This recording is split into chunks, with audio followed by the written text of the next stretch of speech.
Hello everyone, so my name is Kuldeep Singh Rathore and guys I hope so कि आप सब जो है अपने कंपटीशन एग्जाम की प्रिपरेशंस को एक फ्लो के साथ लेके जा रहे होंगे। गाइस कई बार जब हम प्रिपरेशन कर रहे होते हैं तो कहीं ना कहीं हमें एक मोटिवेशन की नीड होती है। हमें लगता है कि लाइक सर, अगर मैं गेट की प्रिपरेशन करूँ या कोई भी कंपटीशन एग्जाम की प्रिपरेशन करूँ तो उसके बेनिफिट क्या है। गाइज वो बेनिफिट अगर अपने माइंड में हम रखें तो हमेशा हमें अंदर से एक मोटिवेशन आता रहेगा उस एग्जाम को क्लियर करने के लिए, क्योंकि ये प्रिपरेशन जो है काफ़ी लॉन्ग जर्नी है। कई बार हमें डिमोटिवेशन होता है, हम डिमोरलाइज हो जाते हैं, हमें लगता है हम कुछ अच्छा नहीं कर पाएंगे। तो आज मैं आपको इस वीडियो में बताने वाला हूँ largest package you can get through GATE. Okay, तो ये मैं आपको बताने वाला हूँ guys. This is very very important video और काफ़ी ज़्यादा आपको इन्फॉर्मेशन मिलेगी। मैं गाइस कई स्टूडेंट्स को अवेयरनेस ही नहीं होती है जब वो कॉलेज में होते हैं या फिर उसके बाद भी कि एक्चुअली में गेट से उनको क्या मिल सकता है। मैं बता रहा हूं, अगर आपने गेट क्वालिफाई किया है तब से लेके अगर आप AR1 तक आते हो तब तक बीच में आपको कौन सी रेंज में कितना प्लेसमेंट आप ले सकते हो, सारा मैं आपको इस वीडियो में बताने वाला हूं। ओके, तो जो बच्चे आप में से फर्स्ट टाइम मुझे देख रहे होंगे, यहाँ पे मेरा ब्रीफ इंट्रोडक्शन है। This is my brief introduction. Okay, and guys यहाँ पे मेरी एक ऑफिशियल ईमेल आईडी दिख रही है। आप में से जो भी बच्चा गेट की प्रिपरेशन करना चाहता है या कोई भी कंपटीशन एग्जाम की प्रिपरेशन कर रहा है, उसको अगर स्टडी मटेरियल चाहिए, फुल नोट्स चाहिए, अगर उसको कोई भी एग्जाम से रिलेटेड हेल्प चाहिए, वो मुझे यहाँ पे मेल कर सकते हैं। यहाँ पे मैं आपको question bank, study material, full notes, study plan, each and everything I am providing to all of you. Okay guys, अगर मैं बात करूं गेट के बाद हमारे पास जो सबसे फर्स्ट प्रियोरिटी जो स्टूडेंट्स की होती है, जो रैंकर्स की होती है, वो होती है PSUs। ओके, तो यहाँ पे अगर आप देखेंगे आपको वेरियस PSUs के लोगो दिख रहे होंगे। इंडियन ऑयल हो गया, NTPC हो गया, ओके, ONGC हो गया, पावर ग्रिड हो गया, HPCL अपना डिफरेंट एग्जाम लेता है लेकिन प्रिपरेशन गेट की जैसी ही होती है। गेल हो गया, OPGC हो गया, कोल इंडिया हो गया, रिट्स हो गया, भारत पेट्रोलियम हो गया। ये कुछ ऐसे आपको PSU है जिनमें आप एक अच्छा खासा पैकेज ले सकते हो। तो गाइज जो सबसे ज्यादा टॉप रैंकर्स आते हैं, अभी मैं यहाँ पे रैंक वाइज भी आपको बात करने वाला हूँ। अगर आपकी रैंक मान लो फॉर एन एग्जांपल टॉप 400 से लेके 500 के बीच में आ रही है, मतलब 400 के अंदर अंदर अगर आप आ रहे हो, 400 से 500 के अंदर अंदर अगर आप आ रहे हो, तो डेफिनेटली गाइज आपका चांस बन जाता है इन PSU में सिलेक्ट होने का। ओके, वैसे कई PSU हो सकता है कि डिपेंड करेगा कि उस साल कितने PSU आए हैं, लेकिन अगर आपकी जो रैंक है वो टॉप 500 के अंदर आ रही है तो डेफिनेटली आपके पास कहीं ना कहीं एक छोटा मोटा चांसेस बन जाता है। कई बच्चों को देखो, मैं ये लास्ट के 10 ईयर के एवरेज के हिसाब से बता रहा हूँ। कई बार होता है कि जैसे कोविड का सिनेरियो था तो उस टाइम पे काफी कम नंबर ऑफ PSU आए थे, तो हो सकता है 300 तक भी आपको ना मिले हो, लेकिन जनरली 500 जो है वो एक सेफ रेंज होता है PSU में जाने का, अगर आप किसी भी ब्रांच से बिलोंग करते हो। तो PSU में अगर हम गाइस सैलरी की बात करें, मैक्सिमम से मैक्सिमम PSU जो होता है उसमें 16 लाख से लेके 18 लाख आपका CTC होता है। कुछ PSUs का थोड़ा सा कम भी हो सकता है कि 10 से लेके आपको 10 लाख से लेके 16 लाख CTC तक भी आपको दिखे। तो गाइज काफी अच्छा सैलरी पैकेज होता है PSUs में, और ऑलमोस्ट सारे PSUs का सेम ही होता है। कुछ कुछ PSUs का जैसे कम हो सकता है, IOCL का ONGC से थोड़ा कम हो सकता है, NTPC का थोड़ा कम हो सकता है, बाकी ऑलमोस्ट आपको इस रेंज में आपका सैलरी रेंज मिलता है। एंड गाइज ये तो स्टार्टिंग है, इसके बाद आपका प्रमोशन भी होता रहता है टाइम इंटरवल पे।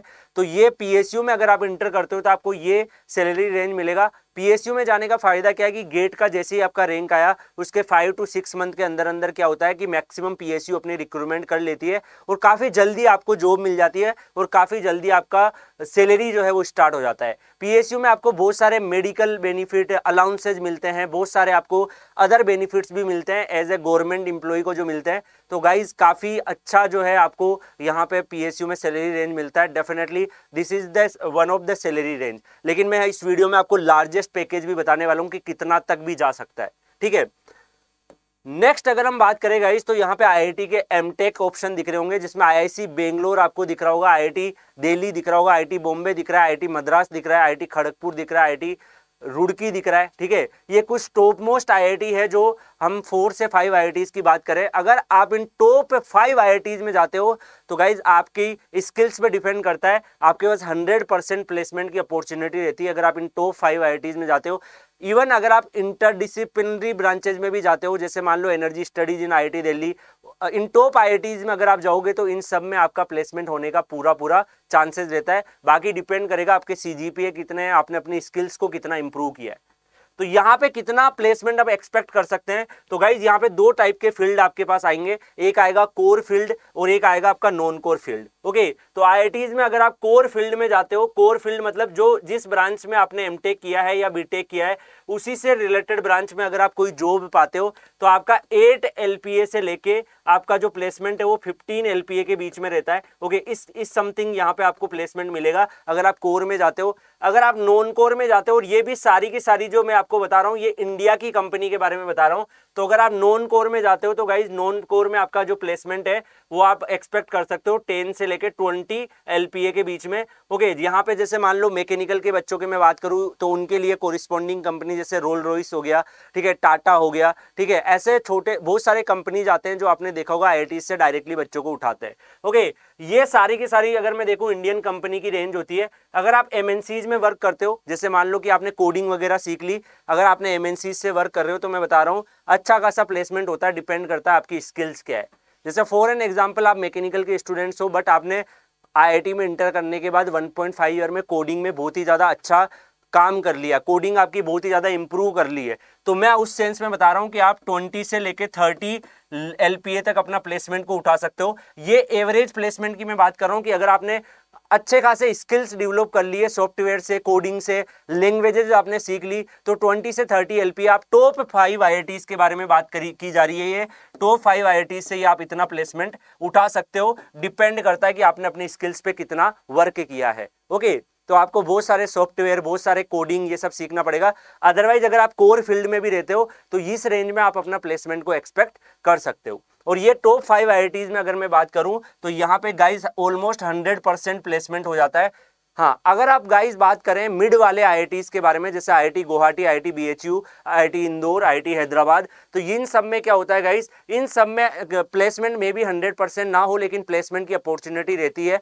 70-80% बच्चों का प्लेसमेंट होता है और रेंज जो रहती है गाइस वो डेफिनेटली आपकी इसी रेंज में रहेगी कि 8 से लेकर 12 एलपीए आपका प्लेसमेंट हो जाएगा। अगर आप मान लो जाते हो नॉन कोर में तो 10 to 12 एलपीए, यहाँ पे भी आपके पास एक दो बच्चों के पास अपॉर्चुनिटी रहती है। जैसे आईआईटी गुवाहाटी में मैं आपको एग्जांपल दूं तो कई बच्चे कोडिंग वगैरह सीख के 2 करोड़ के पैकेज भी ले जाते हैं। आपने देखा होगा, बहुत सारे वीडियोस मैंने इस चैनल पे भी कवर किए, इंटरव्यू लिए।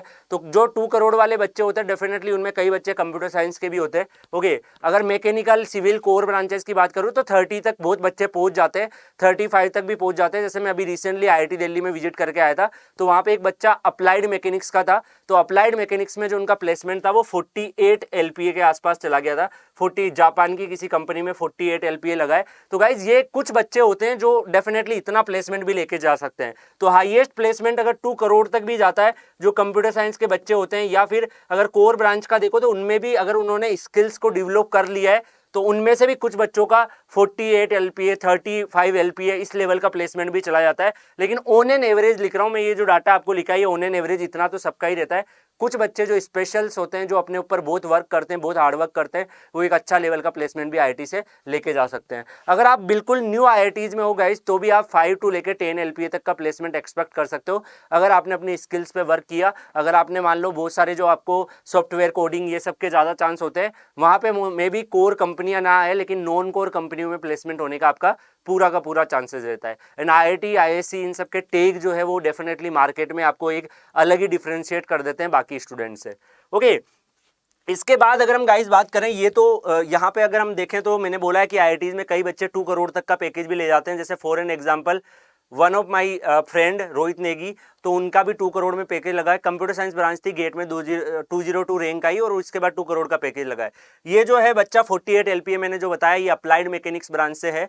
ओके, अप्लाइड मैकेनिक्स मैकेनिकल वाले बच्चों के लिए ही कोर ब्रांचेस के बाद जो ब्रांच आती है वो ब्रांच है, तो इतना प्लेसमेंट हो जाता है। 30, 20, 30 अगर आपने स्किल्स वर्क किया है तो आप इतना प्लेसमेंट आराम से ले सकते हो। इसके बाद अगर हम बात करें गाइज, आपके पास बार्क की अपॉर्चुनिटी होती है, बीएआरसी की, एनपीसीआईएल की अपॉर्चुनिटी होती है। तो इन सभी में ऑलमोस्ट अगर आप देखोगे आपका 12 से लेके 18 सीटीसी तक जाता है। 12 से लेके 18 सीटीसी तक जाएगा आपका जो भी आपका प्लेसमेंट होता है, तो आप इनमें भी जा सकते हो। इसके अलावा जैसे फॉर एन एग्जांपल डीआरडीओ हो गया, आपके पास DRDO में भी आप जा सकते हो। ये जो तीनों ऑर्गेनाइजेशन जो है डेफिनेटली इन ऑर्गेनाइजेशन में भी गेट का स्कोर वैलिड होता है और आप इस रेंज में यहाँ पे शुरुआत कर सकते हो। देखो फिक्स सैलरी होती है, ओके, यहाँ पे ऐसा नहीं है कि प्लेसमेंट ऊपर भी हो सकता है नीचे हो सकता है, यहाँ पे आप एक फिक्स सैलरी पे एंटर करते हो जितना भी बाकी स्टूडेंट के साथ जो भी उनका सैलरी रेंज रहेगा। बाकी गाइज जैसे अगर आप IITs में जाते हो वहाँ पे डिपेंड करता है आपने कितनी स्किल्स को इंप्रूव किया। अगर आपने अपनी स्किल्स को इंप्रूव किया तो डेफिनेटली आप हाई पैकेज भी ले सकते हो। लास्ट में अगर मैं बात करूँ गाइज तो निटी बॉम्बे के बारे में बात करेंगे। तो निटी बॉम्बे जो है यहाँ पे अगर आप अप्लाई करते हो तो यहाँ पे हो सकता है आपकी जो कोर्स की फीस है वो ज़्यादा लगे, जैसे PGDIM और बहुत सारे कोर्सेज होते हैं, लेकिन गाइज यहाँ पे प्लेसमेंट काफ़ी ज़्यादा हाई जाते हैं। 30 से लेके 50 LPA तक भी प्लेसमेंट जाते हैं कई बच्चों के, ऑन एन एवरेज 20 LPA से प्लस तो आपका ऑलमोस्ट 70 से 75% बच्चे इस प्लेसमेंट पे ले जाते हैं अगर उन्होंने अपना एकेडमिक को अच्छे से मैनेज किया है। तो निटी में काफ़ी हाई प्लेसमेंट होता है। तो अगर मैं बात करूं तो सबसे ज़्यादा अगर आपको प्लेसमेंट हाईएस्ट पैकेज की बात करूं तो वो आपको निटी बॉम्बे से मिलता है। उसके अलावा अगर आपने निटी बॉम्बे के अलावा बाकी अगर आप यहाँ पे डेफिनेटली प्राइवेट जॉब है तो अलाउंसेज और ये मेडिकल बेनिफिट्स और ये सब में भी आपको कम मिले, बाकी सब में आपको वो सब भी मिलेगा। जैसे PSU में जाओगे आप, बार्क में जाओगे, DRDO में जाओगे तो वहाँ पे आपको अलाउंसेज भी बहुत सारे मिलेंगे। ओके, यहाँ पे आपको अलाउंसेज नहीं मिलेंगे लेकिन सैलरी रेंज बहुत ज़्यादा हाई रेंज में होता है।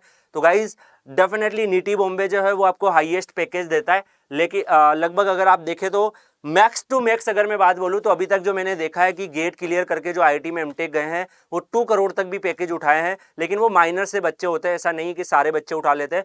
2-3 बच्चे हर एक IIT में ऐसा उठा सकते हैं। कई बच्चे इवन कोडिंग वगैरह सीख के गूगल तक भी पहुंच जाते हैं। हाँ, मैक्सिमम कंप्यूटर साइंस के बच्चे होते हैं, लेकिन कई बच्चे जो होते हैं वो दूसरी ब्रांच के, इवन मैंने देखा है कि मैकेनिकल के बच्चे कंप्यूटर साइंस से गेट देके और फिर जाके मैकेनिकल वहाँ पे एमटेक कर लेते हैं, ओके, कंप्यूटर साइंस से, और फिर उसमें वो अपनी स्किल्स को इंप्रूव करके अच्छा खासा प्लेसमेंट उठा लेते हैं। तो यार ऑन एन एवरेज अगर आप टॉप 5 IITs में जाते हो तो भी आपको एक अच्छा खासा प्लेसमेंट रेंज मिल सकता है। निटी बॉम्बे में जाते हो तो भी आपको अच्छा खासा प्लेसमेंट रेंज मिल सकता है। DRDO, BARC, NPCIL और भी आपके BIS हो गया, इनमें साइंटिस्ट की पोस्ट निकलती है, इसमें भी आप अच्छा खासा पैकेज ले सकते हो। तो गाइज मैं आप लोगों के लिए ऐसी वीडियो इसीलिए लेके आता रहता हूँ कि आप लोगों को मोटिवेशन मिलता रहे। जब भी आप अपनी प्रिपरेशन में थोड़ा सा डाउन फील करो, आप इन चीज़ों को जब एनालाइज करोगे कि आपकी लाइफ जो है ना वो 360 रोटेट कर जाएगी अगर आप प्रिपरेशन करोगे। तो यार मैं बता रहा हूँ एक बार तो जान लगा देनी चाहिए। हो सकता है कि इतने बड़े एग्जाम है यार, आपको इतना पैसा दे रहे हैं, इतना आपकी लाइफ को मज़ेदार बना रहे हैं, तो हो सकता है कई बार आप फेल भी हो जाओ, एक बार आप अच्छा नहीं कर पा रहे हो, 2 बार अच्छा नहीं कर पा रहे हो, लेकिन बेटा जब तक आपका एज जो है एलिजिबिलिटी रहता है, जैसे मान लो 28 तक कोई अगर ऑर्गेनाइजेशन आपको एलिजिबल रखता है तो 28 तक आपको वहाँ पे अप्लाई करते रहना है, अंदर से मोटिवेट होकर तैयारी करते रहना चाहिए। हो सकता है कि आप एक बार अच्छा नहीं करोगे, दूसरी बार अच्छा करोगे, दूसरी बार अच्छा नहीं करोगे, तीसरी बार अच्छा करोगे। बहुत सारे ऐसे एग्जाम्पल है गाइस जो मैंने देखे हैं, ओके, जो फर्स्ट अटेम्प्ट में हो सकता है उनकी 3000 के आसपास रैंक थी, सेकंड अटेम्प्ट में हो सकता है उनकी 1500 के आसपास रैंक थी, और फिर वो टॉप 10 में भी रैंक लेके आ गए। ओके, मुनीश कुमार जी को देख सकते हो, उन्होंने इंजीनियरिंग सर्विसेज भी क्लियर कर लिया, उनके साथ भी सेम सिचुएशन थी। ओके, 2021 में AR 3rd। ओके, तो गाइज यही मैं आपको बताना चाह रहा हूँ कि इतने हाई पैकेजेस है आपके पास, तो you should prepare for GATE examinations. And अगर आपको गेट प्रिपरेशन में कोई भी हेल्प चाहिए तो मैं आपको हमेशा बताता हूँ कि गाइज मैं आपको डेली गाइडेंस प्रोवाइड करता हूँ, किस तरीके से आपको प्रिपरेशन करना चाहिए, कैसे आपको प्रिपरेशन करना चाहिए, क्या आपका डायरेक्शन होना चाहिए। एंड मैं यहाँ पे यूट्यूब पे भी आपके लिए फ्री क्लासेस लेके आता रहता हूँ डेली। सेम इस यूट्यूब चैनल पे मॉर्निंग में मेरी 11 AM पर क्लास होती है, जिसमें मैं क्वेश्चन प्रैक्टिस, शॉर्ट नोट्स के रिवीजन, कॉन्सेप्ट बूस्टर, बहुत सारी चीज़ें करवाता हूँ। तो इस चैनल को आप सब्सक्राइब करके रखो, तो यहाँ पे मेरे ऐसे ही बहुत सारे वीडियोज़ आपको दिखेंगे जो आपके लिए हेल्प करते हैं। मैं आपको कंप्लीट 1-to-1 गाइडेंस प्रोवाइड करने की कोशिश करता हूँ। If you are preparing for GATE, और अगर आप मेंटर की कमी है, देखो जब बच्चा प्रिपेयर करता है तो कहीं ना कहीं उसको एक डायरेक्शन की कमी हो जाती है कि मुझे क्या करना चाहिए, कैसे करना चाहिए, कैसा मेरा रूटीन होना चाहिए, क्या मेरी प्लानिंग होनी चाहिए। बहुत सारे डाउट्स होते हैं और उन डाउट्स पे वो इधर उधर भटकते रहते हैं। तो दैट्स व्हाई मैंने आपको ऑफिशियल ईमेल आईडी प्रोवाइड करी है, kuldeep.singh1@24/7.com। तो इस ऑफिशियल ईमेल आईडी पे आप मुझे मेल कर सकते हो। मैं आपको हेल्प करने का ट्राई करूंगा। मैं यहाँ पे टॉपर्स को बुलाता हूँ, जो लास्ट ईयर के स्टूडेंट्स हैं, उनसे आपके जूम सेशन भी कंडक्ट करवाता हूँ, आप लोगों को डायरेक्शन भी प्रोवाइड करता हूँ। तो डेफिनेटली आप यहाँ पे मुझे मेल कर सकते हो, I will mentor you. Okay, so जितने भी बच्चे हैं डेफिनेटली एक पूरे कंसिस्टेंसी के साथ पढ़ो यार, आपके पास ह्यूज अपॉर्चुनिटी है through the PSUs and highest packages आप ले सकते हो।